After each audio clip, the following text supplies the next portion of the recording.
Hey, this is Karen, Coach's Corner Chats, and on the podcast today, I have Colton Bly. Colton, where are you at, and what are you up to?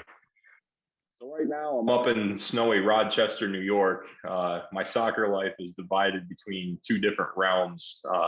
On the senior side, I can't say too much about it, but I'm getting ready to sign a contract with a pro club as an assistant coach.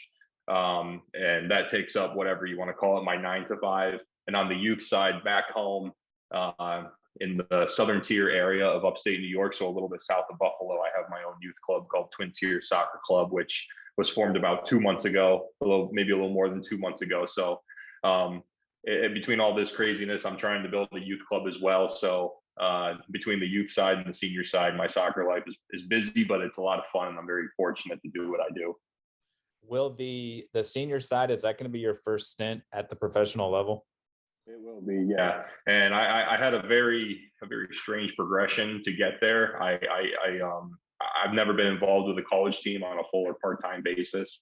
Maybe we can get into a little more of this later on in my path, but I eventually came up through the youth ranks straight out of college. I have a teaching degree, but never really pursued a teaching job, and I was very lucky to get my first youth job, which led into more director jobs and this and that. And through my connections in coaching education and through the practical world, I was able to get this opportunity to work with a professional team, and I'm very thankful to be here. And it's been quite an experience thus far. So preseason starts on February 1st. And yeah, I'm looking forward to the challenge and very, thankful to have reached this level. How does that conversation or opportunity arise? Was it just knowing people, or were you actively kind of looking for that type of opportunity? Well, it's different for everyone, right? But for me, it basically boiled down to meeting someone in my market, and we came up through the U.S. soccer coach education system together, and maintained a relationship outside. He came up through the Red Bull system as a coach. I was never really a high level player. NCAA Division III was kind of like my ceiling. So I was one of those, coaches starting at the very bottom without like a fancy playing resume. And he and I got to know each other because we have similar, we have that in common. And yeah, we just happen to see each other in every course. It's like, oh, you again, but in a joking way, because he's a really good guy, and he'll give you the same banter. But he got the opportunity to lead this team in their inaugural season, and he rang me up and said he needed an assistant coach. So long story short, this is how the opportunity came to be. But yeah, so again, I'm just really lucky for the opportunity and look forward to working with him. Has soccer been something that's been like a part of your life, even as a youth? Has this been something you've had a passion for? Yeah, this goes way back to when I was, I'm sure a lot of people share this story and have this something similar, but my dad was my first coach when I was growing up in my local hometown, in-house summer, winter, spring, fall recreation leagues. He coached me all the way up through even the middle school team.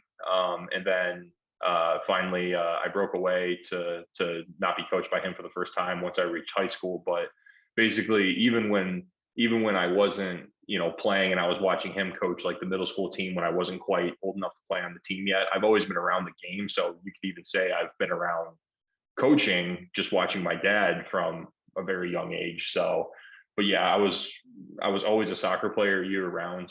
Friends always tried to get me to play basketball because I'm 6'5", and naturally they're in a small town, so it's like, what are you doing? But I never really had an itch for basketball. It was just always soccer, and that's I guess I've carried that into my professional life as well. Was coaching something like just seeing your dad doing it? Was that something that was always in the back of your mind, or because I'm assuming, I know how players are, they think I'm going to keep playing forever. But was there, what point did you say, maybe coaching is the way I want to go? Well, I think it started with some of the best role models in my life, whether it be, my father, or whether it be my high school or college coach, or some of the best teachers I've had. They all share that common thing, that they were educators. And so I also have that kind of like personality where I just like want to help people. And, I always thought I was a pretty strong teacher, even coming up through high school and helping players younger than myself, kind of like as a mentor. When I was a player, I like teaching and I like helping people get better at whatever it is that they want to be better at. And so like when I declared my major in college, I chose to study health and phys ed with a coaching minor on the side. Luckily, because I played at the local university, um, had both of those programs and a strong program too. So that's what kind of led me to study education. And between that and the strong role models I had kind of steered me in that direction. What was the experience of playing at like people talk about Division I, Division II, Division III. What was your experience with the Division III level at the soccer? Yeah, it allowed a lot of flexibility. I think, when I remember back, like we didn't have this daily soccer schedule, which almost mirrored like a daily class schedule where you were lifting in the morning and meeting with like position groups or talking with your coach on a daily or semi-daily basis, and then team training in the afternoon. It was like, sometimes we trained in the morning, sometimes we trained at 4 p.m. because we were asked to block off our class schedule from 4 to 6 every single day, just in case. But it was one training session a day, kind of like a little on your own workout that you followed, but making sure you weren't overloading yourself and dragging fatigue into the team training, because that was the priority. And yeah, it basically it let me have I don't want to say a social life, but it basically gave me a lot of time to focus on studies as well. Even though health and phys ed honestly is the heaviest course major to study in college, but also drive 10 minutes to my parents' house to visit my family because I still lived on campus. So it allowed a lot of flexibility, and it wasn't, it's definitely not as like a D2 or a D1 commitment. What were some of the when you went through high school and with your dad and with the coach in college, what were some of the things that you took away and said, I really, really like this about their coaching style or philosophy or tactics, that you kind of said, I'm going to always kind of incorporate that in the programs that I do create? You know what? It was it was different, which is good, right? Because you want to take a little bit from each and learn from each different environment. With my dad, it was mainly the people aspect on how he and it's a tough age, right? Teenage boys or prepubescent boys, on how to like connect with them and lead that sort of group. So from a people side and working with kids and getting kids to enjoy the experience, I picked up a lot from my dad.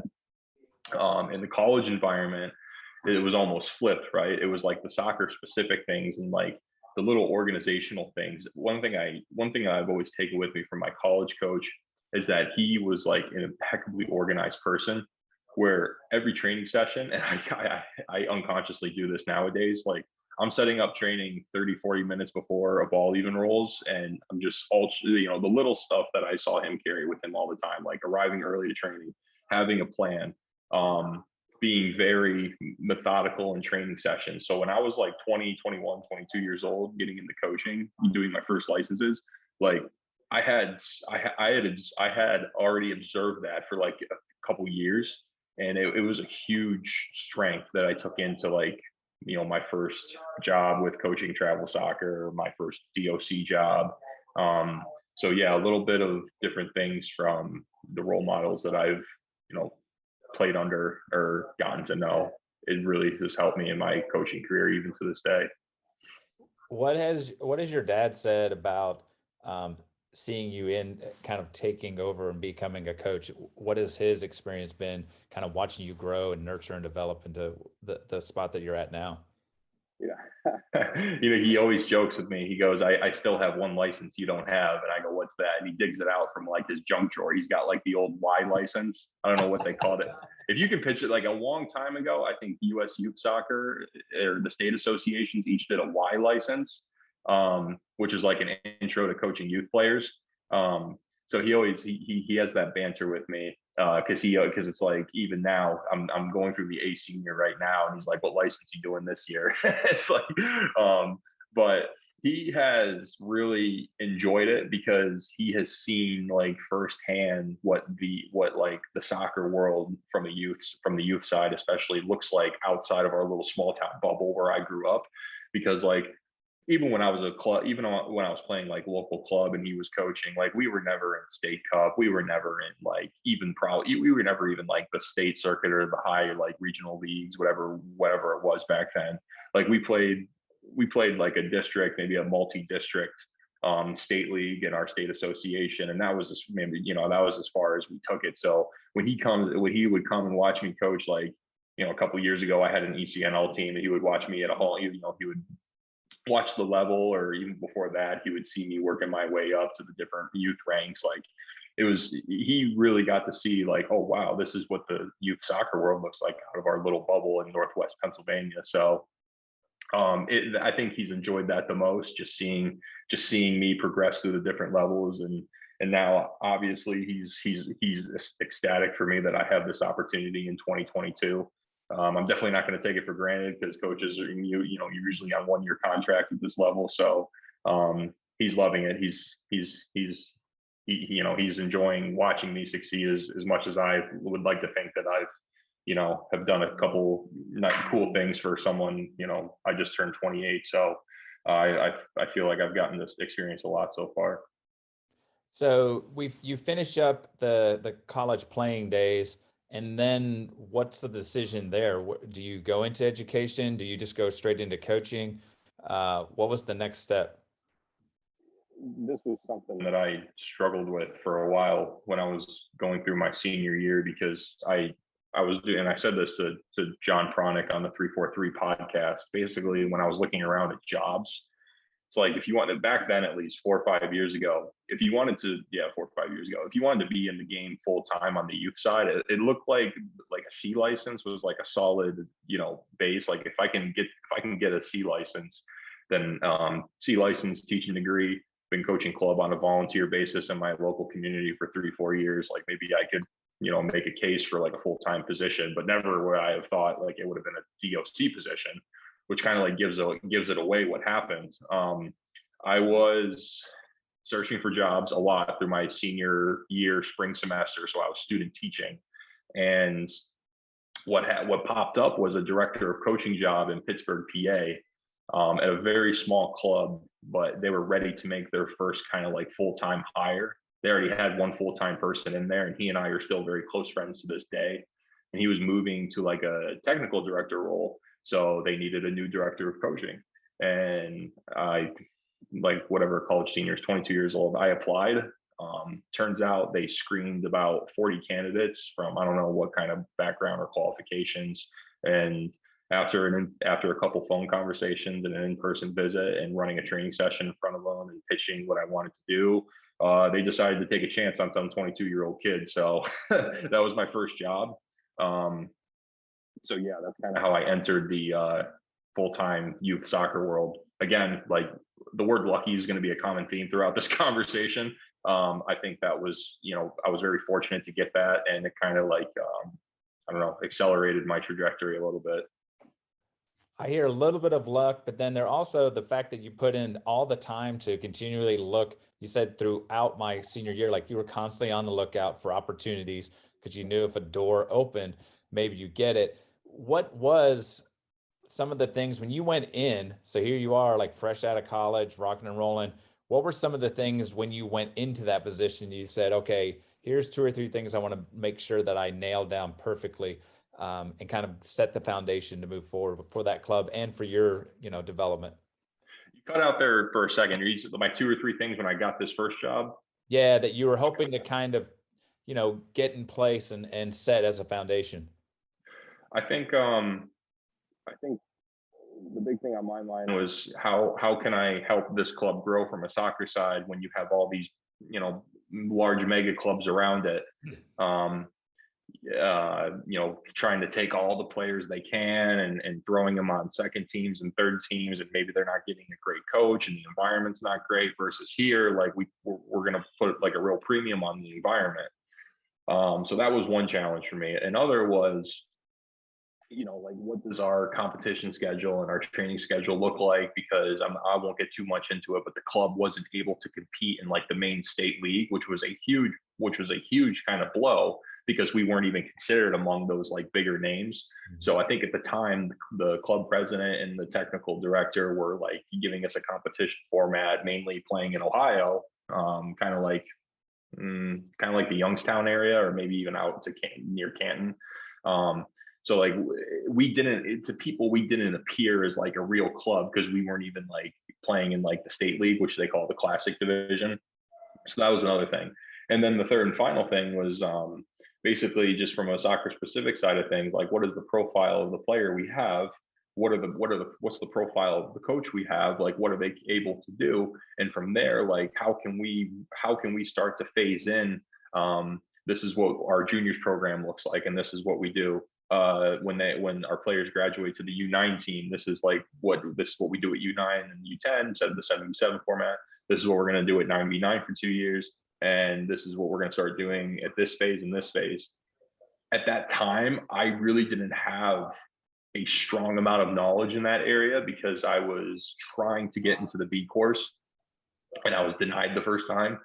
And we can get into more of that later and kind of how ultimately I changed jobs and had to make that tough decision to progress.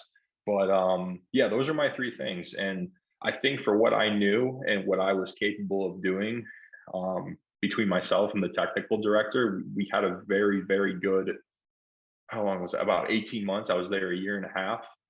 We doubled the teams in the club from 7 to 14, which is always good if you're doing it the right way and not sacrificing quality for quantity. And yeah, I was thrown into the deep. To be fair, I threw myself into the deep and got the opportunity. And I think as a result of it, I accelerated at a faster rate and had competencies and skills and knowledge as like a 22, 23-year-old director of coaching that maybe other 22, 23-year-olds who were doing something different on the club side wouldn't have. So I was, thankful. I made a lot of mistakes, but obviously mistakes are a way to learn. And yeah, it was a good first job for me. It sounds like too, with all the identification of those two or three things that you need to focus on, that the board and the president and the people that hired you were open to, like, hey, we're going to give you as much control as possible so you can make those changes. I think they kind of saw the same issues you saw and were kind of excited for you maybe to come in and kind of maybe turn the ship a little bit.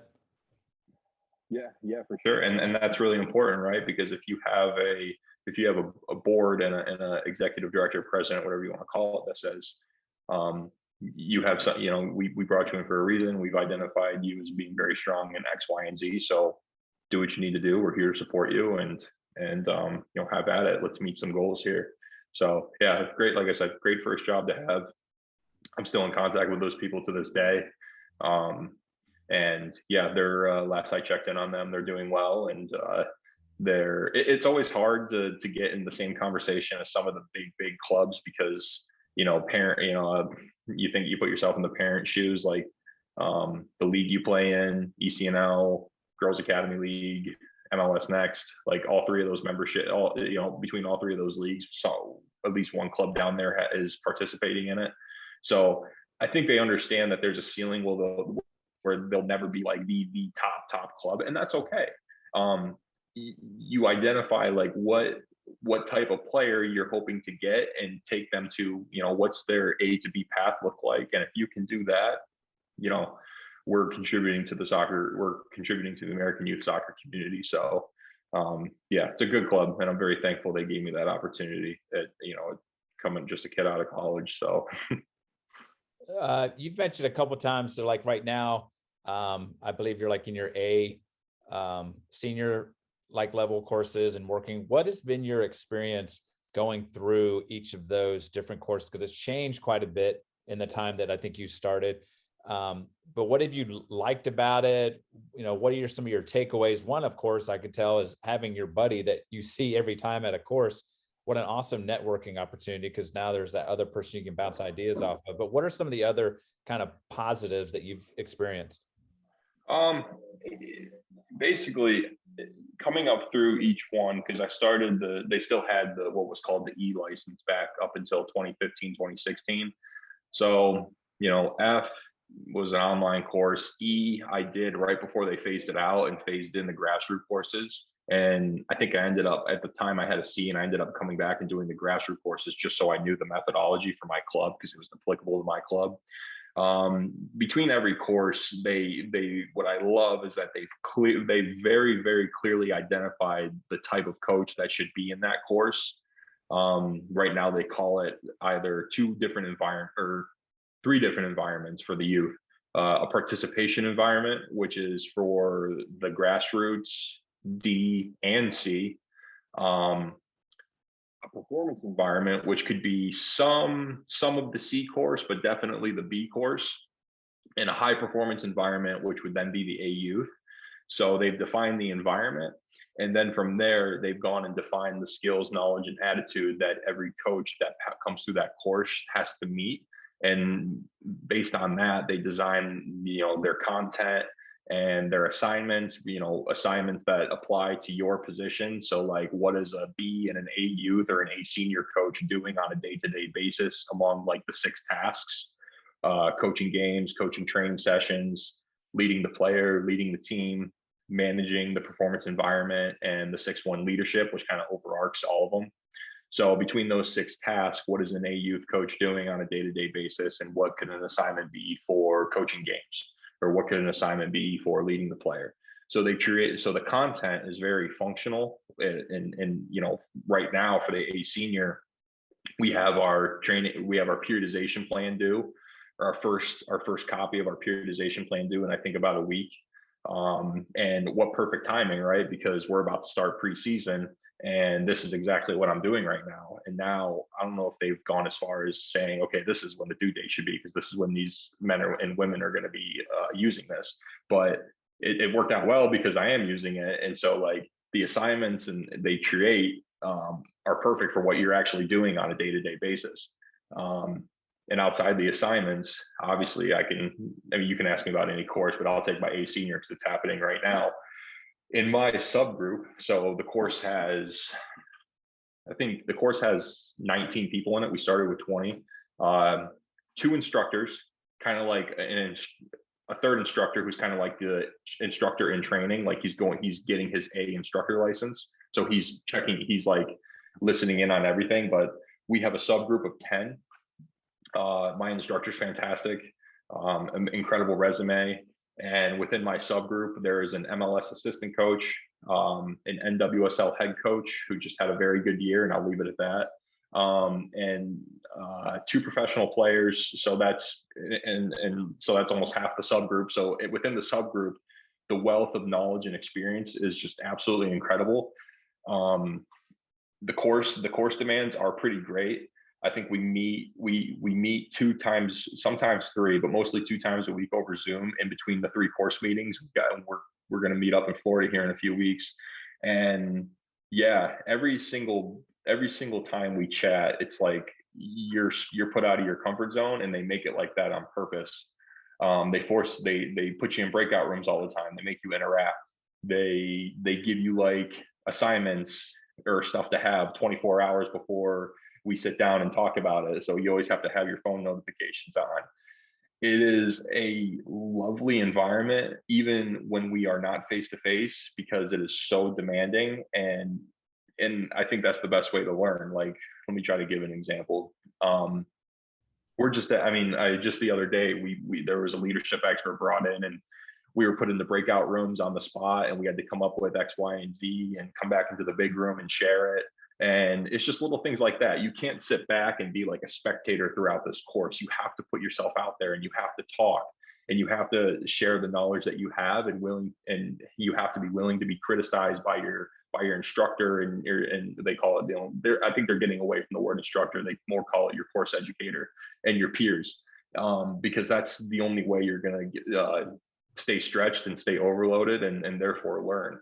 So it's been an amazing experience so far, because the course has only been going on, I think, for 2 months.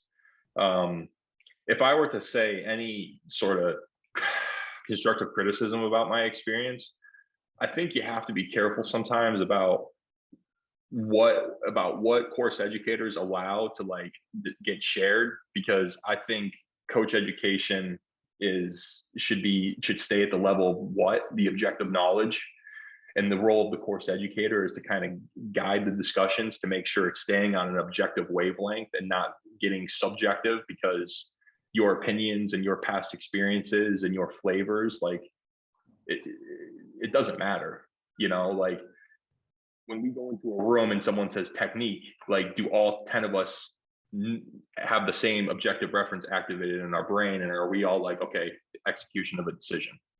Or if someone says, what is a football action, are all 20 of us in the room going communication, decision, execution, and decision? You know what I mean? So I think sometimes, and we're all human, we're emotional beings, we're hardwired that way.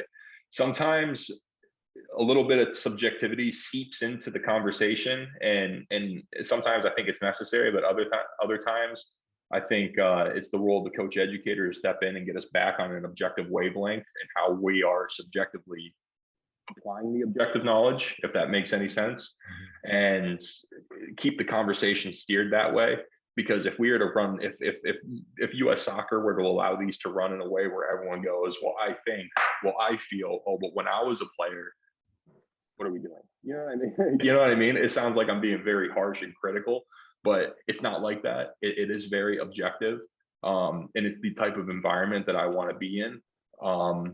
A room full of people that have actual knowledge to share, and we're not just like copying the MLS assistant coach's training session. Like, we can theorize why he's doing what he's doing, and things stay very objective. So I know that was by far the longest answer I gave to the questions you've asked so far, but that has been my take on the USSF courses. It's been getting so much better in terms of aligning everyone's, definitions and language and methodology. So we're not just like all talking past each other, like what he says to me or what I say to her.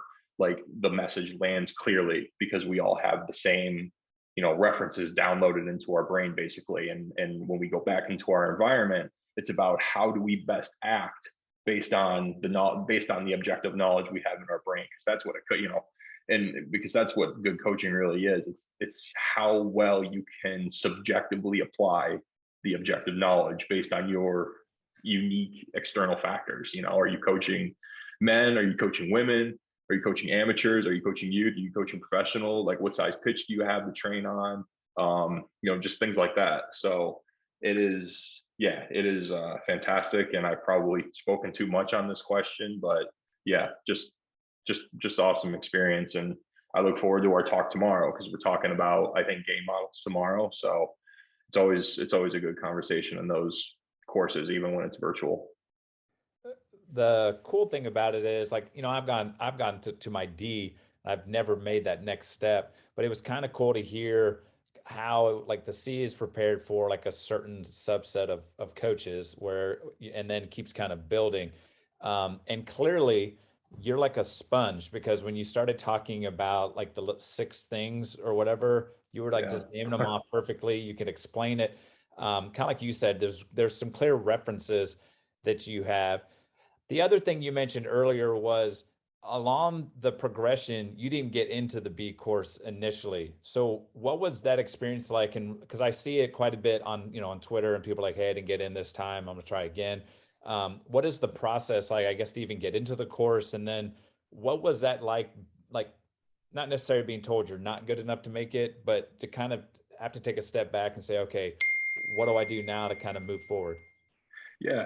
So you always have to like really analyze, right? Like, your own environment, and like, does your environment really meet the course and the environment for the course standard? Like, when I applied for the B, and it might be different now, but when I applied for the B and got rejected in, I think it was the fall of 2018. Yeah, the fall of 2018 window was when I applied and got denied. The environment I was in, I was still the DOC at that club, that small club in Pittsburgh. I don't think we were training our teams, our 11v11 teams in that club weren't training the number of times a week. The B course wanted your team to be training. Mm-hmm. I don't think we were playing at a level for league that they wanted the coaches of the course to be in on a weekend basis. I think most you get to a B, most coaches are playing in your regional leagues or playing teams, maybe top teams in your state or top teams in the states around you, whether that be on the U.S. club side with MPL or whether that be on USYS National League or kind of like those second tier leagues below ECNL and the DA at the time and the MLS Next and the Girls Academy. There's so many nowadays. But at the time, my environment was like just below that, and I got the email that I wasn't selected, and instead of kind of having like an emotional response, like U.S. Soccer, blah blah blah, crappy, they did me dirty, I'm mad at them, I'm gonna bash them on now. Like I had to step back and be like, okay, I'm not quite at this environment. Do I want to be? Yes, because obviously I want to climb the ladder and reach my potential. So it obviously sounds like I'm leading into saying that I left my job just to get into the B, which is not the case. Here comes the sword again. I was extremely lucky, and a full-time, basically coaching position opened up about 1 hour north of my hometown, and I was also to dip in a little bit to the personal life. I had also met a girl who was local to where I grew up, and our relationship was getting serious. So it was obvious, those two things, like I need to look into this position. The club was also at a platform and a level to meet the standard of a B course and to meet the standard of an A youth course. So between all those factors, I applied. Same process, couple phone conversations. I went to the facility, ran a couple training sessions with like a ECNL team, with like a second level team, and got the job. And it wasn't a director position, so I guess you could say I was kind of not even doing a lateral move, but kind of like going back down to a non-director position. From a practical side, salary was okay. I had full benefits, which was something you don't see very often in the world of full-time youth soccer coaching and directing. So that environment allowed me on the second attempt in their spring 2019 window. Yeah, I think so. I got into the B. From there, went through the B course. Went through the A youth after that, and that kind of like is taking us a little bit closer to the start of the coronavirus and where I'm at today. So yeah, it's again, it sounds like I changed environments just to get into a course, which is nonsense. But for a variety of factors, it led me to being able to kind of like break into that next level, into the B and the A, where things get a lot more serious. And that's kind of summarizes how I got there. I think it makes sense to me though, as if it was a great like starting place for you, the smaller club, but clearly your aspirations are pretty large, like getting to this professional level, and we'll talk about like maybe future endeavors and stuff. But I think clearly you are looking to continue to grow, and when an opportunity like that opens up. The other thing I was wondering, do they give you that feedback when they deny, like when I hate to use denial, sounds awful, but like when they say, hey, this is the reason why, or did you have to do some soul searching and go and look at what the expectations were for that license and say, okay, it's probably because of X, Y, and Z? It wasn't any sort of like personalized message. What it was is, dear candidate, we regret to inform you that you haven't been selected for the whatever B course, blah blah blah. And like the second paragraph or the second group of sentencing was like, we have made our decision based on these following 4 criteria, and whatever it was, current coaching environment, past coaching environment. I think at the time they even put playing experience in, which I have some opinions about. But also, I think the 4th one was commitment to continuous coach education, which mine was just strictly through the U.S. Soccer Federation. At the time, I wasn't doing things on the side. But yeah, that's kind of like the email they put out. And as soon as the next application window opened up, I was like, okay, here, let's just try it again. And like I said, luckily I was able to get in through a little environment change. So you're moving to the professional level, and then what causes one to get that opportunity, but at the same time say, maybe I'll start a youth club at the same time? Well, the youth club came first, actually. Okay. I I stepped away from that club in the Buffalo area right around pretty much right at the start of the coronavirus pandemic, and was looking for my next opportunity. And for a long time, I had it in the back of my mind that, gosh, I just analyzed my own area, like basically my home area, and the soccer that's available there. And there's a population there that could, support having like a higher level youth soccer club. And one didn't exist. It was like between like the population of all like the towns, it totaled maybe like 50 or 60,000 people. And it was just like a collection of small community clubs in each of those town of 12 to 15,000 people. And then like there really wasn't an option for the more serious or the whatever, the high level player, the family that's looking for a more competitive place for their kid to play. The only option was to drive over an hour, or about an hour, a little over an hour, to Buffalo. Or if you were top, you could go to the MLS Next program up in Rochester, New York. So I thought a lot about it. It's something I wanted to do for a long time. So finally, one day, I just decided to form the club.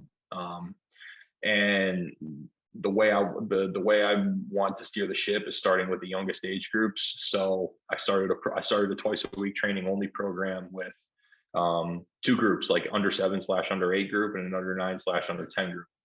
And they filled up. With the support of the local youth soccer clubs, introducing myself, and luckily I already had relationships with a lot of them.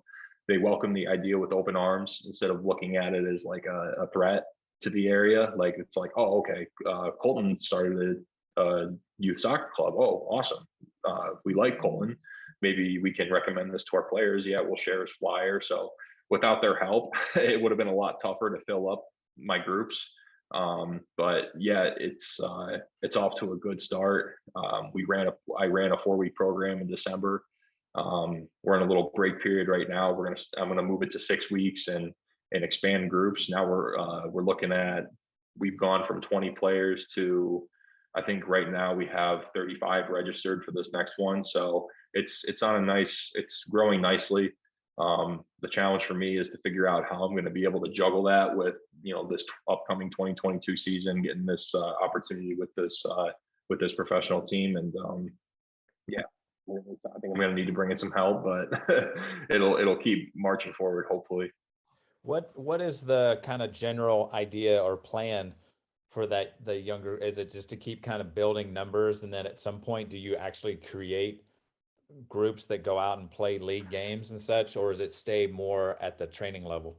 Yeah, so I've already gotten membership approval to my state association. So my club is an official state association member, which is, great, obviously a crucial and a good first step.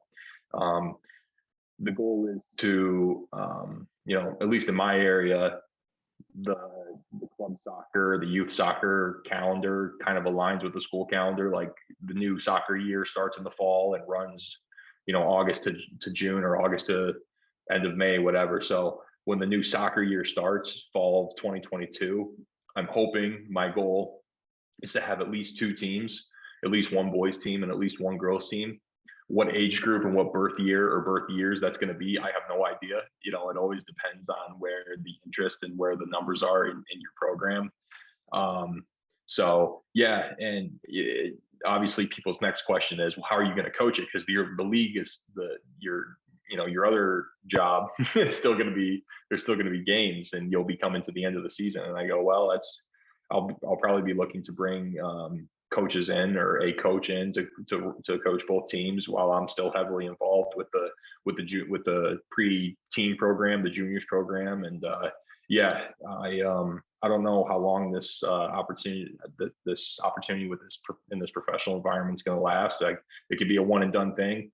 It could be a 2 or 3 year thing. I don't know yet.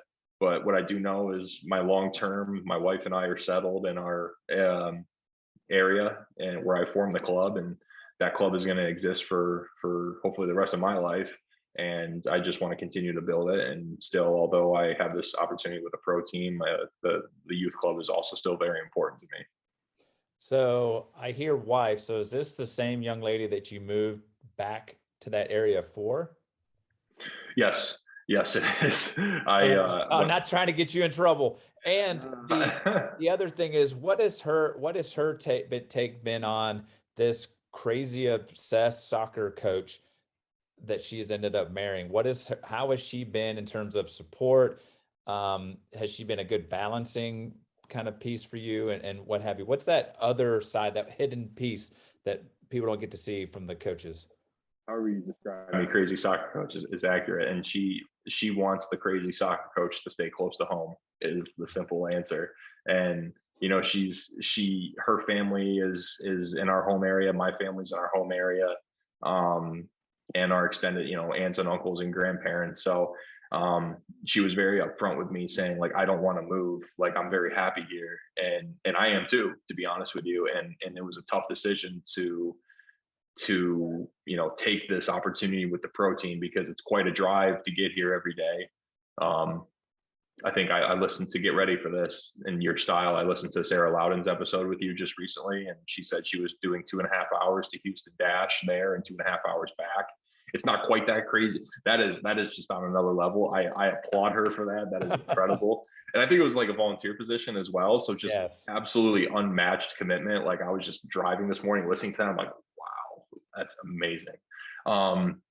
It's not quite that far, but I think my drive to get, because I'm here right now in the office, my drive to get here this morning was, I think it was all of an hour and 45 minutes. So she definitely, she knows how passionate I am about it and how much, this opportunity means to me. So she's fully supportive.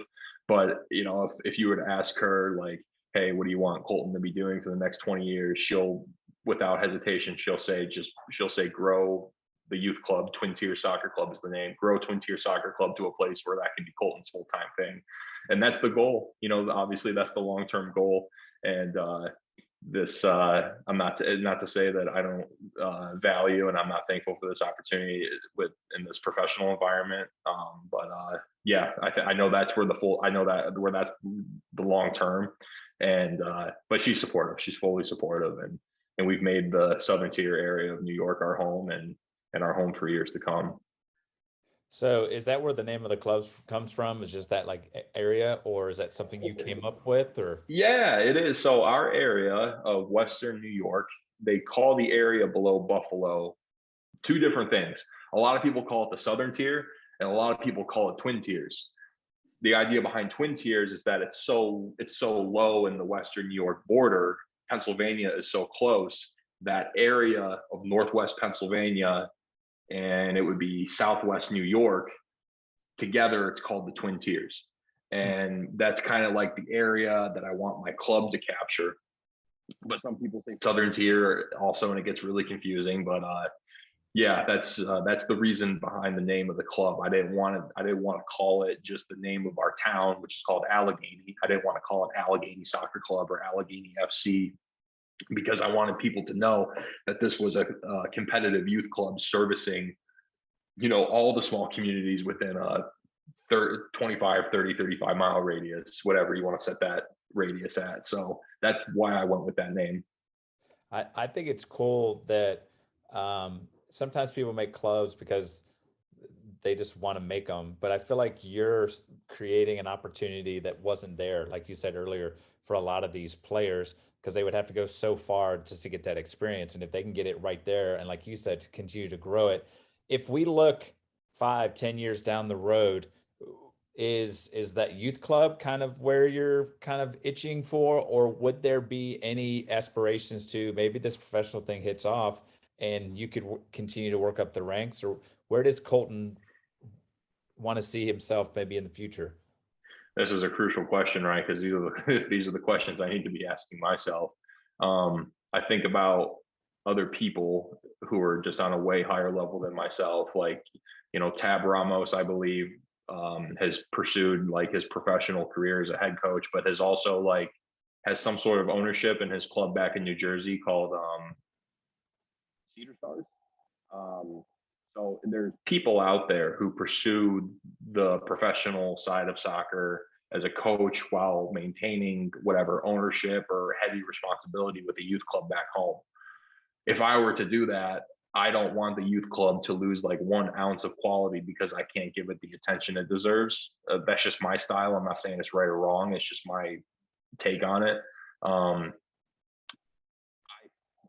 If the opportunity is there to continue on this kind of professional trajectory, as long as it's fine with my wife and we can agree on something no, seriously, because it's like it is funny, but at the same time it's like I would never take something if she didn't want me to, because she would feel I'm away from home too much, or I would have to like uproot the family.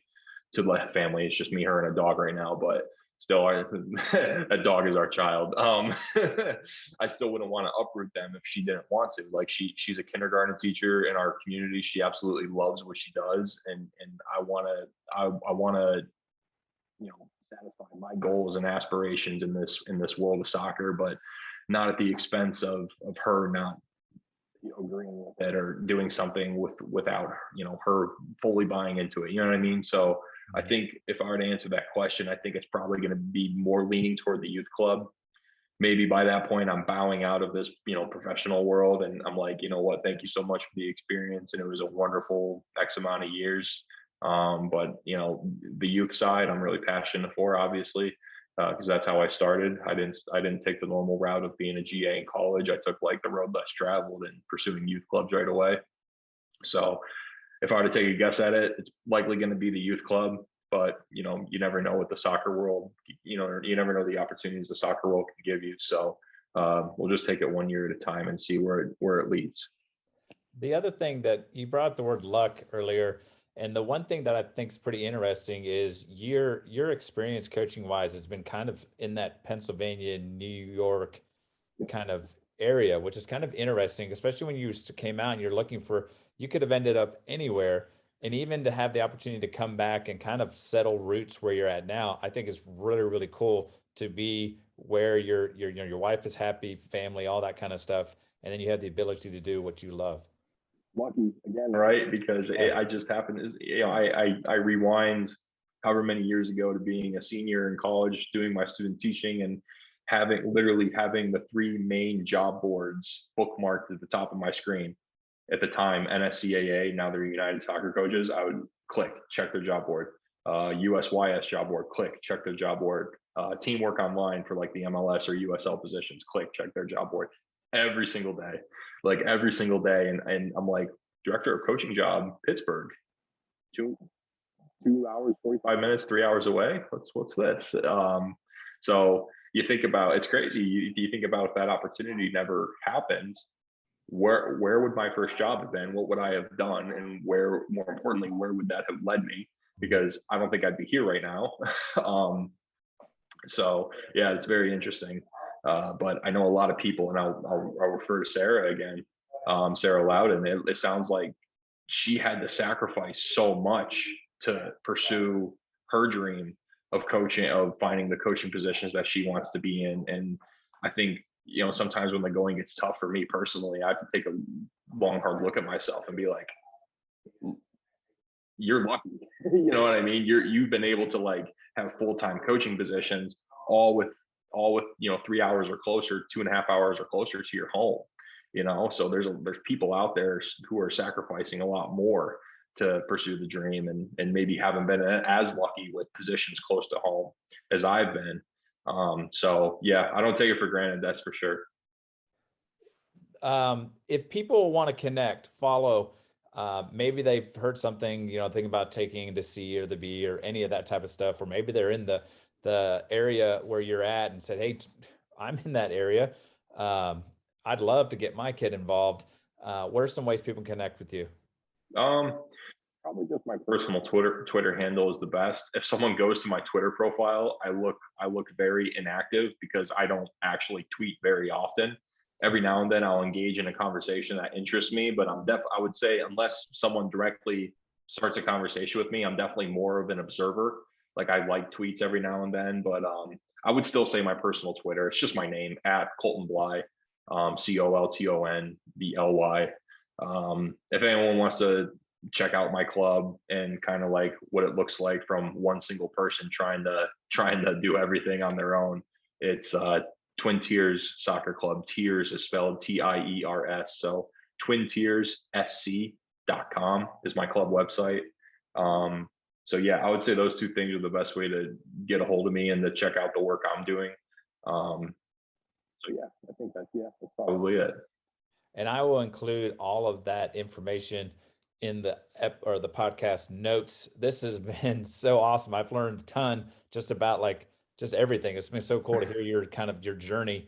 And I'm excited to see the growth and development of your youth club and to see this professional experience. It's gonna be so cool. I may have to have another like a reboot and talk to you again like a year from now. Yeah, I think that'd be really cool, honestly. And I feel like a little, I don't know if shady is the right word or like, keeping it boxed up, but I feel awful. I can't like say too much about the club, even though I'm looking at the club scarf right now. I have it like my contract is ready to be signed. I haven't technically signed it yet. So I feel like I shouldn't be, talking about the club openly too much when we're still kind of like getting ready to put pen to paper and make things official and things like that. So I'm sure in the next week or two, when this episode releases, there will be people will obviously know what club it is. And yeah, just happy for the opportunity. Well, I'll be excited for the info to come out because I will for sure be retweeting that and sharing for everybody that listens and checks out the podcast. So I'm going to shut this thing down. This is Kieran with Coach's Corner Chats with Colton Bly, and I'm out. Peace.